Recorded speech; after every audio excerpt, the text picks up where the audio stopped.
শোনো, তোমার এই কান্নাটা না আমার আসল মনে হচ্ছে না, আমার বিশ্বাসই হচ্ছে না, তাই আমার দুঃখও হচ্ছে না।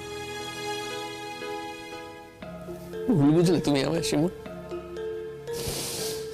আমায় ভুল বুঝলে তুমি। আমার বাইরেটা দেখে তুমি আমার ভেতরটাকে বুঝলে তো।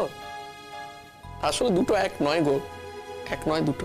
এই তোমায় যে দুটো কথা বললাম সেটা মনে থাকবে তো? এক হলো ওই 5 লাখ টাকা চেক আমাকে লিখে দিতে হবে, আর 2 সংসার খরচের সাথে সাথে ওই অর্ধেক টাকা আমাকে দিতে হবে। 3 এবং সর্বশেষ হলো আমি তোমার নামে ডিভোর্স ফাইল করব, আর সেটা তোমাকে সাইন করে দিতে হবে।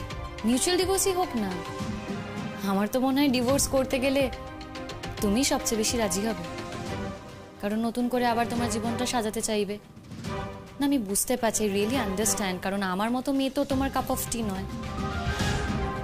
আমি কিন্তু সব রকম প্রস্তাব দিয়ে দিলাম, এখন দেখো তুমি কি করবে, কিসে সুখী থাকবে, কি করতে চাও। তবে এটাও ঠিক, এই প্রত্যেকটা প্রস্তাব কিন্তু একে অপরের সাথে জড়িয়ে আছে। তবে তুমি যদি এই প্রস্তাবগুলো না মানো, পুলিশের কাছে তো জানানোর আছেই, আর সেই ভিত্তিতে কিন্তু পুলিশ তোমার কাছে পৌঁছে যাবে। যেখানেই থাকো পুলিশ কিন্তু তোমার কাছে ঠিক পৌঁছে যাবে। তারপর কি হবে সেটা তোমাকে নাইবা বললাম।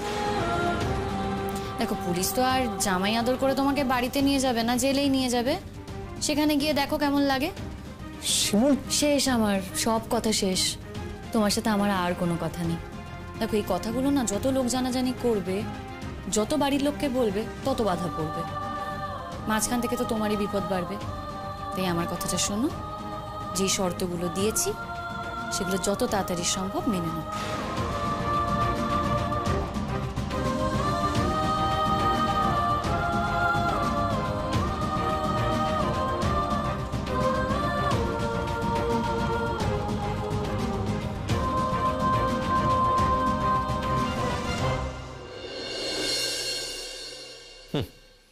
তুই কি ওকে সোজা মেয়ে ভেবেছিস নাকি?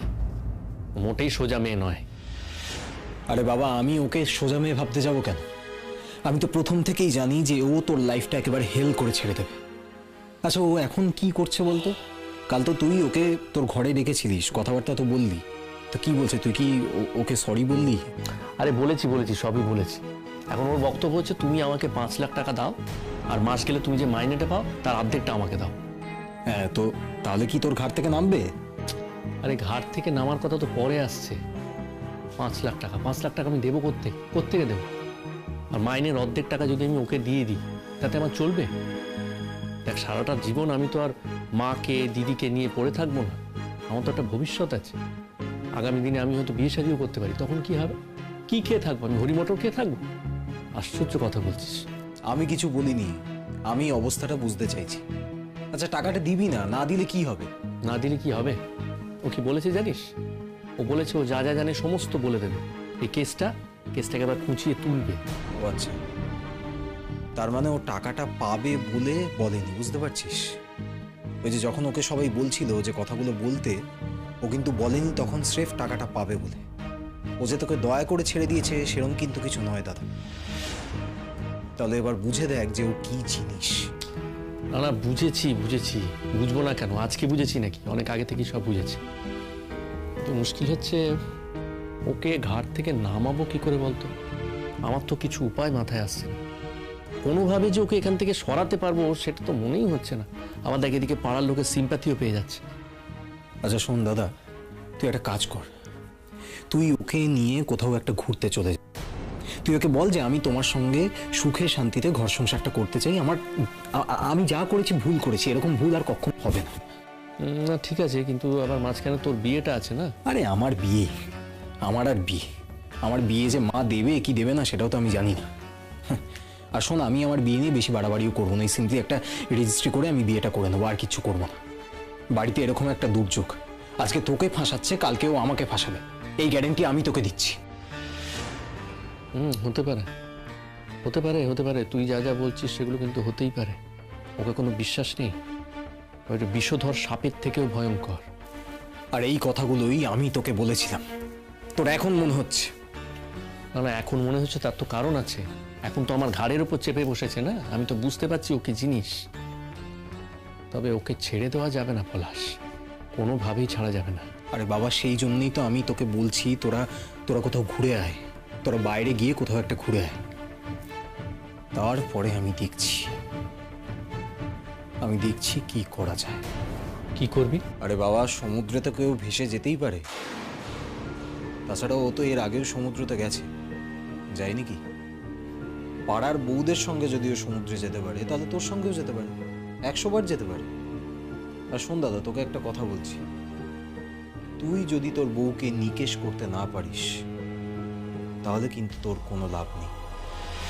আজকে তোর কাছ থেকে 5 লাখ টাকা চাইছে, 5 লাখ টাকা দাবি করছে। এমন কি গ্যারেন্টি আছে যে কালকে তোর থেকেও 10 লাখ টাকা চাইবে না? কোনো গ্যারেন্টি আছে কি? গ্যারান্টি নেই তো। কিসের গ্যারান্টি? 10 লাখ টাকা চাইতেই পারে কালকে। 10 লাখ? আরে আমি 5 লাখ টাকা কোত্থেকে দেবো তারই ঠিক নেই। এদিকে আবার আমাকে 3 দিন টাইম দিয়েছে। তুই না ওর সঙ্গে খুব ভালো ব্যবহার কর, আর পটিয়ে পাটিয়ে ওই 3টে দিনকে একটু বাড়িয়ে দে। তারপর দেখ তোর সাথে ও বেড়াতে যেতে চাই কিনা, কারণ ওর তো আবার নানান রকমের প্যাকনা আছে, আশেপাশে প্রচুর লোকজন আছে উপদেশ দেওয়ার জন্য। না না না, ভুল করছিস। ওর আশেপাশের লোকজন কেউ এখন ওর পাশে নেই। শিগিরে কেন? কেন জানিস না? ও তো আমাদের এগেনস্টে কোনো কমপ্লেন করেনি। ওরা থানায় গেছিল, ভেবেছিল ও কিছু বলবে, কিন্তু ও তো অভিযোগই করেনি আমাদের এগেনস্টে। ওর বন্ধুরা কি জানে যে ও তোর কাছ থেকে টাকা চেয়েছে? তোর মাথায় হাত বুলিয়ে ওই টাকাগুলো নেবে বলে থানায় তোর নামে অভিযোগ জানায়নি, সেটা ওর বন্ধুরা জানে? কারণ থানায় অভিযোগ জানালে ও তো টাকাটা এরম ভাবে চাইতে পারতো না তোর থেকে।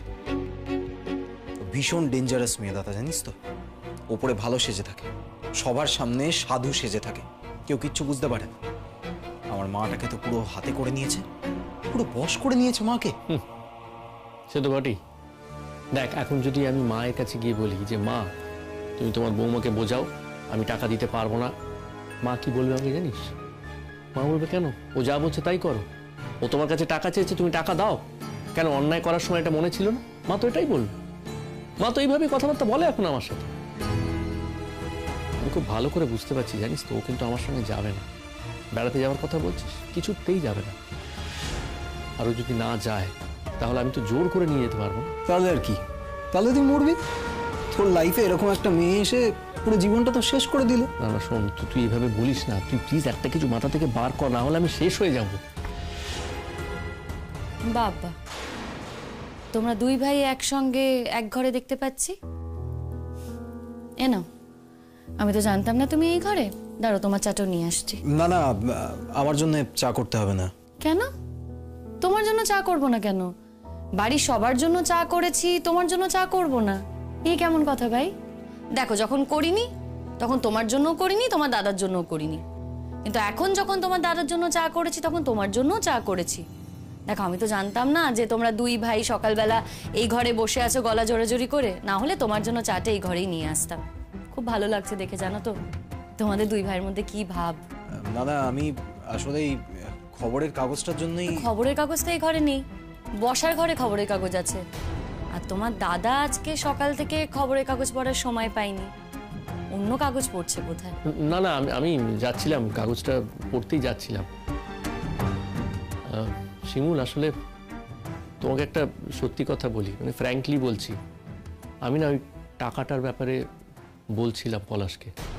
মানে আমার কাছে তো অত টাকা নেই, ওকে বলছিলাম ও যদি কোনোভাবে আমাকে হেল্প করতে পারে, যদি মানে ধারটার দেয় আর কি। তুমি তো আবার এদিকে 3 দিন টাইম দিয়েছো আমাকে। হ্যাঁ, ভাইকে বলো, ভাই হয়তো তোমার, দেখো তোমার পাশে দাঁড়াতেও পারে। আসলে কি বলতো, সামনে তো আমার বিয়ে, আর আমার তো রোজগারটাও এত বেশি কিছু না যে আমার কাছে এতটা বাড়তি টাকা থাকবে। তাই দাদাকে বলছিলাম যে এতগুলো টাকা আমি কোথা থেকে, মানে। দেখো, সেটা তোমাদের দুই ভাইয়ের ব্যাপার, এর মধ্যে না আমি সত্যি জড়াতে চাই না, কিন্তু এই কথা ঠিক যে আমি তোমার দাদার কাছে 5 লাখ টাকা চেয়েছি, আর 3 দিনের মধ্যে সেই টাকা আমাকে দিতে হবে বলেছি। দেখো, 3 দিনের মধ্যে আজ তো একদিন চলেই গেল, আর 2 দিন বাকি। তোমার দাদা নিশ্চয়ই আমাকে টাকাটা জোগাড় করে দিতে পারবে। আচ্ছা, এতগুলো টাকা দিয়ে তুমি কি করবে? টাকা দিয়ে কি কি না করা যায় বলো তো? টাকা দিয়ে তো কত কিছু করা যায়, যা যা করা যায় আমি সবই করব টাকা দিয়ে। আর এমন কিছু তো টাকা চাইনি বলো, মাত্র 5 লাখ টাকা চেয়েছি, আর এই টাকাটা দেওয়া তোমার দাদার পক্ষে কোনো ব্যাপার না। আর শুনলাম মাস গেলে দাদার মাইনের অর্ধেকটাও নাকি তুমি। হ্যাঁ গো, চেয়েছি, দেখো আমি স্ত্রী হই, স্ত্রীর প্রতি তো কোনো কর্তব্য থাকা উচিত। যেই স্ত্রীকে খুন করার কথা ভাবতে পারে তাকে রক্ষা করার কথা ভাবতে পারে না। দেখো তাকে খুন করার জন্য তাকে কত মাথা খাটাতে হলো, আর তাকে রক্ষা করার জন্য এইটুকু টাকা দিতে পারবে না, তা তো হয় না। দেখো তুমি কিন্তু আমার দাদাকে ভুল বুঝছো। আমি তো আমার দাদাকে জন্ম থেকে দেখছি, ও কিন্তু একেবারেই এরকম নয়। না সেটা ঠিক, তোমার দাদার মাথা থেকে হয়তো এত কিছু বেরোতো না। কেউ নিশ্চয়ই তার পাশে ছিল, তাকে ইন্ধন দিয়েছিল, তাই ও এতটা ডেসপারেট হয়ে উঠেছিল। আচ্ছা কে বুদ্ধি দিয়েছে বলো তো? কে বুদ্ধি দেবে? তুমিই তো আমাকেই মিন করছো, তাই তো? আমি সেটা বুঝতে পারছি, কিন্তু তুমি একটা কথা বলো, তোমাকে মেরে আমার কি লাভ? তোমার সঙ্গে আমার কিসের হিসেব? এ বাবা, আমি তোমাকে কেন মিন করব? তোমাকে একদম মিন করছি না। তুমি আমার দেওর লক্ষণ, তোমাকে কখনো আমি মিন করতে পারি বলো? আমি তো একটু মজা করলাম, আর তোমার দাদার সাথে আমি তামাশাই করছি। দাঁড়ো তোমার চাটা নিয়ে আসি। দেখেছিস দেখেছিস কেমন ঠাড়ে ঠাড়ে আমাকে কথাগুলো শুনিয়ে দিয়ে চলে গেল? শুধু কি তোকে, আমাকেও তো কথা শোনাচ্ছে, দেখছিস না? আর শোনাচ্ছে বলেই আমি বুঝতে পেরেছি পলাশ, টাকাটা আমাকে দিতেই হবে। 5 লাখ টাকাটা আমাকে যেমন করেই হোক দিতে হবে। কিন্তু মুশকিল হচ্ছে যে টাকা পয়সা আমার যা যা ছিল সেগুলো তো আমি সব ফিক্সড করে দিয়েছি। না মানে এতদিনে আমি একেবারে যে কিছু জমাইনি তা তো নয়। কি আর করবি, এই বউকে তাড়ানোর জন্য ফিক্সটা ভেঙে দে। কি বলছিস তুই? হ্যাঁ, ফিক্সড ভেঙে দেওয়ার কথা বলছিস? দেখ, ফিক্সড ভেঙে দেওয়ার পরে আমি যদি ওই টাকাটা ওকে দিই, তারপরে যে এখান থেকে চলে যাবে তার তো কোনো গ্যারান্টি নেই। আরে বাবা, সেটাই তো আমি বলছি। তাহলে ওর সঙ্গে একটা লেখাপড়া করে নে, ওকে দিয়ে লিখিয়ে নে। লিখিয়ে নেওয়ার কথা বলছিস? দেখ, আমি যদি ওকে বলি তুমি টাকাটা নিয়ে এখান থেকে চলে যাও, তাহলে তো জল অন্যদিকে ঘুরে যাবে, ও তো বেঁকে বসতে পারে। সেটাও তো তুই ঠিকই বলেছিস, কিন্তু তাহলে তাহলে তুই কি করবি? আচ্ছা একটা জিনিস দেখ, ও যদি এই বাড়িতেই থাকে তাহলে তুই ওকে টাকাটা দিতে যাবি কেন? দেখ, ও কিন্তু আগেই বলে দিয়েছে যে ও তোকে সন্দেহ করে না। এবার যদি ও দ্বিতীয়বারের জন্য বলে যে ও তোকে সন্দেহ করছে, তাহলে প্রত্যেকে ভাববে যে ও তোকে ফাঁসাচ্ছে। তাহলে কিন্তু তোরও একটা বলার জায়গা থাকবে যে ও এই কথাটা ইচ্ছে করে বলছে অথবা তোকে ফাঁসানোর চেষ্টা করছে। তখন সেই কথাটার কিন্তু কোনো দাম থাকবে না দাদা। আর দেখ, আমি না তোকে একটা কথা বলছি, এত মিনমিন করিস না। এত মিনমিন করলে কিন্তু হবে না দাদা, তোকে রুখে দাঁড়াতে হবে। কার বিরুদ্ধে রুখে দাঁড়াতে বলছো? চা বললে না তো কার বিরুদ্ধে রুখে দাঁড়ানোর কথা বলছো? না মানে ওই দাদার স্কুলের একটা ঘটনার কথা বলছিলাম। সে কি গো, তুমি স্কুলেও এরকম ঘটনা ঘটিয়েছো নাকি? মানে আরে তোমার ভাই এক্ষুনি বলছিল না স্কুলে কি ঘটনা ঘটেছে, তার জন্য তোমাকে রুখে দাঁড়াতে। তাই জিজ্ঞেস করলাম যে কি ব্যাপারে রুখে দাঁড়াতে বলছে। না, আমার তো মনে হলো যে আমার ব্যাপারে রুখে দাঁড়াতে বলছে। তা সে করতেই পারো, তাতে কোনো অসুবিধা নেই, কিন্তু আমি যেটা বলেছি না সেটা কিন্তু হতেই হবে। আমি যেই টাকাটা চেয়েছি সেই টাকাটা কিন্তু আমাকে দিতেই হবে।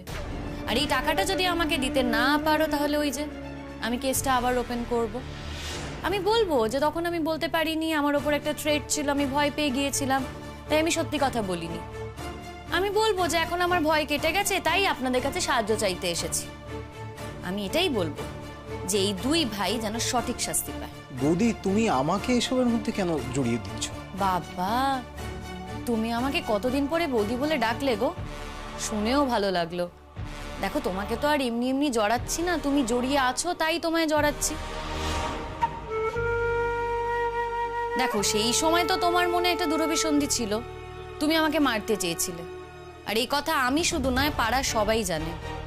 পাড়ার সবাই কিন্তু ফাইটও করেছে, কিন্তু সেই সময় দাঁড়িয়ে আমি কোনো ফাইট করিনি, আমি তোমাদের ছেড়ে দিয়েছিলাম। আর ছেড়ে দিয়েছিলাম বলেই এখন তোমাদের বলছি। তার বদলে আমি তোমার কাছে 5 লাখ টাকা চেয়েছি, আর মাস গেলে যে টাকাটা তোমার কাছে চেয়েছি সেটা কিন্তু আমি লেখাপড়া করেই নেব। কারণ এই টাকাগুলো যদি আমি না পাই, আমি প্রত্যেকটা মুহূর্তে রুখে দাঁড়াতে পারবো। কেসটাকে কিন্তু আমি মরতে দেব না। আর এটাই হবে তোমাদের দুই ভাইয়ের উপযুক্ত শাস্তি। এখন দেখো, তোমরা চা খেতে খেতে ব্যাপারটা একটু ঝালিয়ে নাও, কি করবে আলোচনা করে দেখো। আমারও না একটু কাজ আছে, আমিও যাই একটু কাজটা সেরে আসি। এই তুই কি রে, তুই ওকে কি বলবি বলছিলি সেটা বল। কোনটা কোনটা? আরে ওই সমুদ্রে যাওয়ার কথাটা। ও শিমুল, শিমুল 1 মিনিট শোন।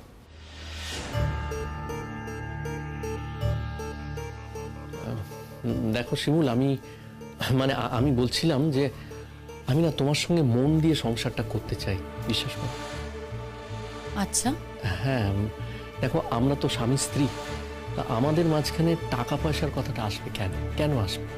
আমি তো তোমার ভরণ পোষণের সমস্ত দায়িত্ব নিয়েছি। হ্যাঁ, তবে ওই টাকাটা বাদ দিয়ে কিন্তু সংসারটা হবে না। এবার ভেবে দেখো তুমি কি করবে। আচ্ছা শোনো না, বলছি যে তোমরা দুজনে কোথাও থেকে ঘুরে এসো না, দেখবে তোমাদের মনটাও ভালো লাগবে। আর এরকম ছোটখাটো হিসেব নিয়ে তোমরা মাথাও ঘামাবে না। তাই তো দেখো শিমুল, আমরা সমুদ্রে যেতে পারি। যাবে? পুরী, দীঘা, কোথাও যাবে? প্রথম চেষ্টাটা তো মাঠে মারা গেছে, তাই দ্বিতীয়বার ব্যাপারটা আর একটু সলিড করতে চাইছো, তাই তো? তার মানে আমি ঠিক বুঝতে পারলাম না তোমার কথাটা। কথাটা তোমরা খুব ভালো করেই বুঝেছো, না বোঝার তো কিছু নেই। আচ্ছা, তুমি কি করে আশা করলে বলো তো যে তোমার মতো একটা ছেলের সাথে আমি বাইরে বেড়াতে যাব? আমার কি মান সম্মান বোধ নেই? দেখো, তোমার কাছে আমি যেটা চেয়েছি শুধু ওই টাকাটাই আমি নেব, এর বাইরে কিন্তু আর কিছু না।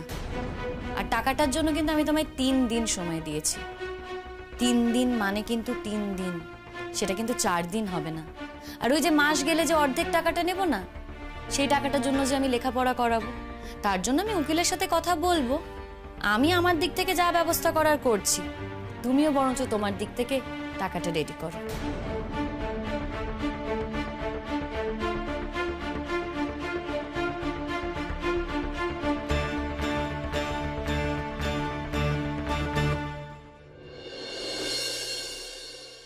আমার বাড়িতে কিন্তু এবার সবাই খুব তাড়াহুড়ো করছে। তোমরা তো কেউ কিছু আর বললেই না। আমি কিন্তু এই বিয়ের মধ্যে নেই। কি? এটা তুমি কি বলছো মা? এটা এটা কেমন কথা? তোমার ছোট ছেলের বিয়ে হবে আর তাতে তুমি থাকবে না? কোথায়? এতদিন তো তুমি এই কথাটা বলোনি। আর দেখো, তুমি এই বিয়েটাতে না থাকলে বিয়েটা যে হবে না এমন তো নয়। হ্যাঁ, আমাকে বিয়েটা অন্যভাবে করতে হবে, বিয়েটা আমাকে রেজিস্ট্রি করে করতে হবে। আর আমি এমনিও ভেবেছিলাম যে এই বিয়েটা খুব একটা ধুমধাম করে আমি করব। আর তুমি যখন এই বিয়েটায় থাকবেই না, তাহলে তো আরোই প্রশ্ন ওঠে না। কপাল, তোরা বেবেতে লোক খাবি নে? এই, ও কি কথা? চুপ করবি? খালি খাওয়া খাওয়া খাওয়া খাওয়া, দিন রাত খালি খাওয়া নিয়ে পড়ে আছে। ও দিদি, তোমার ছোট ছেলের কাজই তো শেষ কাজ। বিয়েটা ভালো করে দাও না, সেরকমই তো কথা ছিল। পরে তো প্রতীক্ষার বাপের বাড়ি থেকেও কথা উঠতে পারে, তাই না বলো? সেটাই তো আমি না কিছু বুঝতে পারছি না। তোমরা তো আগে থেকে আমার বাড়িতে কথা বলেছিলে, বলো তাহলে এখন কেন মত বদল করছো? মত তো আর এমনি এমনি বদল হয়নি, অনেক কারণে অনেক কিছুর বদল হয়। মত যখন বদল হয়েছে, নিশ্চয়ই তেমন কোনো কারণ আছে। নিশ্চয়ই আমার মনের উপর তেমন কোনো চাপ পড়েছে যে আমি মত বদল করতে বাধ্য হয়েছি। এসব বলে কোনো লাভ নেই। তুমি ধরেই নিয়েছো যে আমি তোমার বাড়ির বউ। ছি ছি ছি, প্রতীক্ষা যদি এগুলো জানতো তাহলে কি ও আমাকে বিয়ে করতে চাইতো না? দেখো বাবু, আমি আর এই সমস্ত কথা তুলতে চাই না। যার তোলার কথা সে যখন এই সমস্ত কথা বন্ধ করে দিয়েছে, আমি আর এই সমস্ত কথা তুলতে চাই না। হলো? বন্ধ করে দেয়নি মা, বন্ধ করে দেয়নি। তুমি ভালো করে খোঁজ নাও, দাদা যে এখনো বাড়ি ফেরেনি সেটা কেন জানো? দাদা ছুটে বেড়াচ্ছে টাকার জন্য। হ্যাঁ, দাদা ছুটে বেড়াচ্ছে। দাদা যদি এই টাকাগুলো জোগাড় করতে না পারে, তাহলে হয়তো ওর জীবনটাই শেষ হয়ে যাবে। বলি, ও কি কথা? তোমার কথাবার্তা আমি কিছুই বুঝলাম না। শোন ছোটদা ভাই, যেটা বলতে চাইছিস খোলাখুলি বল না। তুতুল, তুই ছোট, তোর সামনে আর আমি কি বলবো বলতো? এই বাড়িতে এমন অনেক কিছুই ঘটছে যেটা সবাই আমরা এক পাশ দিয়ে ওই একদিক দিয়েই দেখছি, কিন্তু উল্টো দিক দিয়েও যে ঘটনাটা ঘটতে পারে সেটা কিন্তু কেউ ভেবে দেখছে না। বলি, কি হয়েছে? কি কিসের কথা বলছে? বলেও তো দাদা গেছে কোথায়, বল। মা, যতই হোক দাদা তো তোমার ছেলে, তোমার রক্তের জিনিস। তাই তোমার খারাপ লাগবে বলে হয়তো তোমার কথাগুলো বলেনি। কি এমন হয়েছে রে যে কিছু বলেনি? গেছেটা কোথায়? কাকিমা, আমি নিজের মুখে না বলতে চাই না। এই তো বৌদি এখানে আছে, বৌদি বলুক। নিজের মুখে না বলে অনেকটাই তো তুমি বলে দিয়েছো ভাই, বাকিটাও না হয় তুমিই বলে দাও। আমি এর মধ্যে থাকতে চাই না। মা এখন বলছে যে মা আমার বিয়েতে থাকবে না। সেই জন্যই আমি কথাটা কিন্তু বাধ্য হয়ে বললাম যে মা পুরো ব্যাপারটাকেই একদিক দিয়ে এক পাশ দিয়ে দেখছে, অন্য দিক দিয়েও কিন্তু মার দেখা উচিত। কে বলেছে মা তোমাদের বিয়েতে থাকবে না? এই বাড়ি থেকে যখন বিয়ে হবে মাকে তো বিয়েতে থাকতেই হবে। আর মা, তুমি তো কথা দিয়েছো তোমার ছোট ছেলের বিয়েতে তুমি থাকবে, প্রতীক্ষার পরিবারকেও তুমি কথা দিয়েছো। এখন কিন্তু তুমি এভাবে সরে আসতে পারো না মা। এই বাড়ি থেকে যখন বিয়ে হবে তখন তোমাকে এই বিয়েতে থাকতেই হবে। আর এটাও তো না যে তুমি বিয়েতে না থাকলে ওদের বিয়েটা হবে না, বিয়েটা তো হবেই, তাই তুমিও থাকবে। আমার খুব মজা হচ্ছে শিমুল, এবারে একটা বিয়ে হবে, আমি কত ভালো মতো খাবো, তারপরে আমি কত সুন্দর করে সাজুগুজু করবো। হোক না বাপু, বউ পেতনির মতো দেখতে দেখতে আমার মামা কি তুমি ভদ্রভাবে কথা বলো। এত ট্রেনিং পাচ্ছ অথচ ভদ্রতার বিন্দু মাত্র শেখনি তুমি। কি করবো বলো তো প্রতীক্ষা, আমি ট্রেনিং দিয়েছি, কিন্তু তুমি তো পুতুল দিকে জানো, পুতুল দিন একেবারে স্পষ্ট কথা স্পষ্ট করে বলে, মনের কথা যা থাকে একেবারে সেটাই বলে দেয়, সত্যি কথাই বলে। ওর যেটা মনে হয়েছে ও সেটা তোমাকে বলেছে, এখানে আমি কি করব বলো তো? ও পুতুল দি, তোমাকে কতবার বলেছি না, হ্যাঁ, কারোর মনে আঘাত দিয়ে কথা বলবে না, কাউকে খারাপ কথা বলবে না। ও আমাকে পেতনির মতো দেখতে, ও আমাকে পেতনি মনে করে, আর তোমায় কি মনে করে, দেবী? প্রতীক্ষা, ও কি মনে করে সেটা তো ওর ব্যাপার, বলো আমি কি করব বলো তো? আমি তো ওকে এসব ব্যাপারে কিছু জিজ্ঞেস করিনি, আমার এই ব্যাপারে কোনো হাতও নেই।